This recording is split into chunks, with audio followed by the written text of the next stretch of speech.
Di sebuah desa di daerah pegunungan, yaitu desa Karangpengastian, tersebutlah seorang duda kaya raya bernama I Gede Basur. Ia memiliki seorang anak laki-laki pemalas, sombong, dan suka berfoya-foya bernama I Tigaron. Tigaron, kamu hanya hura-hura dan berfoya-foya saja. Kapan mikirin masa depan kamu? Hah? Aduh ayah, masa depan apa sih? Tigaron, ayah ingin kamu segera menikah dan punya anak. Biar nanti ada yang ngurus kekayaan kita. Aku gak mau nikah ya, kecuali Nyoman Sukasti ayah. Oh, Sukasti. Gampang itu Tigaron, Sukasti. Anaknya Nyoman Karang dari Banjaran Sari itu kan? Iya bener ayah, aku menikah. Aku akan menikah dengan Nyoman Sukasti. Yeay! Tanpa buang waktu, I Gede Basur memanggil para pembantunya dan bergegas menuju rumah Nyoman Karang.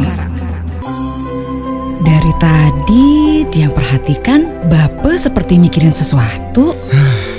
Tiap kali Bape melihat kamu, Bape selalu teringat dengan Imeme, perempuan bersahaja dan baik, sama seperti kamu Sukasti. Walaupun Tiang sudah pernah mendengarnya, tapi ceritakan lagi Bape tentang sosok Imeme, biar terobati nih rasa rindu Tiang. Iya Sukasti, masih jelas dalam ingatan saat dia berjuang melahirkan kamu. Berkat anugerah Dewata, kamu lahir dengan selamat. Namun sayang sekali, ibumu tak sempat melihatmu. Iya Bape, seandainya saja Imeme masih ada, tentu kebahagiaan kita terasa lebih lengkap. Kamu benar nak, dia sudah tenang di alam sana. Dan nafas terakhirnya sudah ia berikan padamu Sukasti. Bape, maafin Tiang yang tak akan pernah bisa balas jasamu. Jangan bicara seperti itu nak. Kamu harta paling berharga yang Bape miliki. Jadilah wanita berbudi luhur, jaga dirimu, dan jadilah anak yang berbakti. Itu saja sudah cukup bagi Bape. Iya Bape, Tiang akan selalu ingat pesan Bape. Ya sudah, hari sudah sore. Berangkatlah, Bape mau merapikan tingklik ini dulu.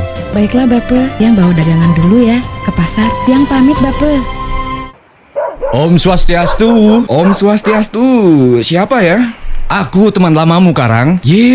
Ampure Tiang kira siapa? Beli Gede Basur ternyata. Maklum sudah agak gelap, jadi nggak terlalu jelas Tiang lihat. Ayo silakan duduk. Tapi Kang Giang Niki duduk di bali-bali seperti ini.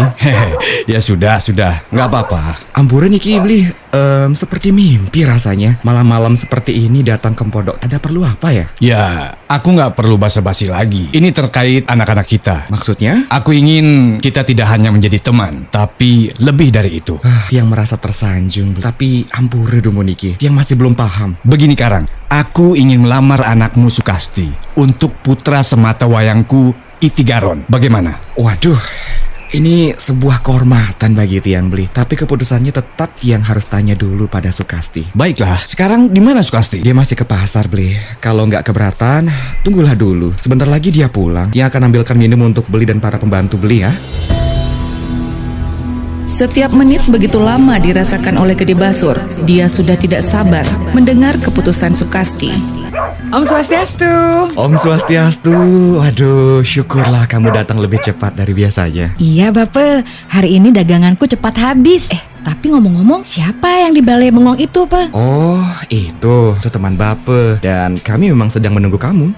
Emangnya ada apa, Bape? Nanti kamu akan tahu sendiri. Ayo, kita temui mereka. Setelah mengucapkan salam dan sedikit basa-basi, Gede Basur menyampaikan maksud kedatangannya. Baiklah, sekarang keputusan ada padamu Sukasti. Iya Bape, sukseme Paman Basur karena sudah berkenan datang untuk melamar Tiang. Namun tanpa mengurangi arti persahabatan dan rasa hormat Tiang sama Bape dan juga Paman Basur. Dengan berat hati, Tiang harus sampaikan keputusan Tiang. Katakan saja Sukasti, apa keputusan kamu? Ampure Paman, Tiang gak bisa menerima lamaran Beli Tigaron. Tapi apa alasannya Sukasti? Tigaron sungguh-sungguh mencintaimu dan hidupmu akan terjamin 7 keturunan jika menikah dengan Tigaron. Apalagi yang kurang darinya? Ampura Paman, bukan masalah kaya atau miskin, tapi Tiang tidak mencintai Beli Tigaron. Aduh, apakah karena ada orang lain yang sudah merebut hatimu Sukasti? Iya Bape, Tiang sudah terikat janji dengan Beli Wayan Tirte. Jadi sekali lagi sampaikan permohonan maaf Tiang pada Beli Tigaron. Apa kamu yakin dengan keputusanmu menolak lamaranku Sukasti? Iya Paman, maafin Tiang. Baiklah Karang, Niat baikku datang kemari ternyata bertepuk sebelah tangan. Dan ini adalah pertama kalinya I Gede Basur tidak mendapatkan apa yang diinginkannya. Dasar anak tak tahu diri. Aduh, beribu maaf, Bli. Maafkan sikap anak tiang. Sudahlah. Kamu akan tahu apa akibat keputusan anakmu ini, Karang. Bergegas, Gede Basur dan para pembantunya pergi dari rumah Nyoman Karang. Dengan perasaan sakit hati dan kecewa, niat jahatnya bangkit. Dan malam itu, Oh Ratu Betari, hamba abdi setiamu datang memohon kepadamu. Tebarkanlah gering gerubuk di desa Banjarsari. Buat mereka menderita, terutama Sukasti dan Nyoman Karang.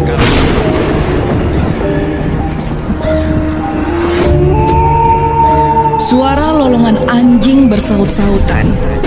Keesokan harinya, warga masyarakat Banjarsari panik.